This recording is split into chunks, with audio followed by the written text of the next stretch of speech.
હજારો ખાડાઓ અને આદિવાસી ભાઈઓ સાથેનો તમે આ ફોટો જોઈ રહ્યા છો એ અત્યંત સુંદર તસવીર છે જ, પણ જો આમાં વાવેલા વૃક્ષોની માવજત કરવામાં આવશે તો આવનાર પેઢી માટે પણ સુંદર વાત છે. આ ફોટો જોઈને એક શાયરી યાદ આવી રહી છે કે ઇસ બાર इंतजाम तो सर्दी का हो गया, क्या हाल पेड़ कटते ही बस्ती का हो गया.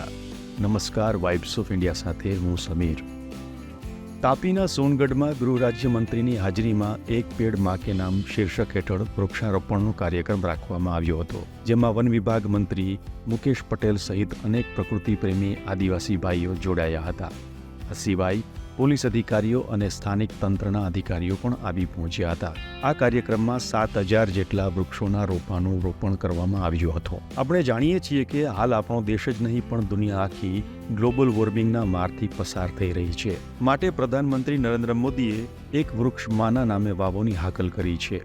આનાથી ગ્લોબલ વોર્મિંગ એટલે બહુ જ વધારે ગરમી પડી રહી છે તેનો આપણે સામનો કરી શકીએ. આદિવાસી ભાઈઓ અને બહેનો પ્રકૃતિ પ્રેમી હોય છે, માટે જ્યારે વાત જળ, જંગલ અને જમીનની આવે એટલે તેમની આસ્થા આ કાર્યક્રમથી સીધી જોડાઈ જાય છે.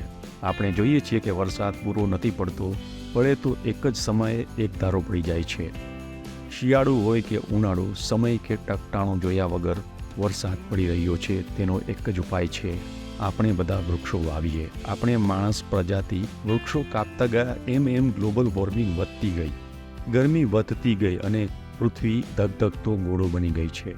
એને ફરી હતી એવી ને એવી કરવી હોય તો વૃક્ષો વાવવા જ પડે, જે આપણા માટે પણ સારું છે, આપણા પર્યાવરણ માટે પણ સારું છે અને આપણી આવનાર પેઢી માટે પણ સારું છે. અમે પણ વાઇબ્સ ઓફ ઇન્ડિયાના માધ્યમથી ગુજરાતની તમામ જનતાને હાકલ કરીએ છીએ કે એક વૃક્ષ માના નામે વાવો અને પ્રકૃતિને સુંદર બનાવો અને ગ્લોબલ વોર્મિંગને ભગાવો.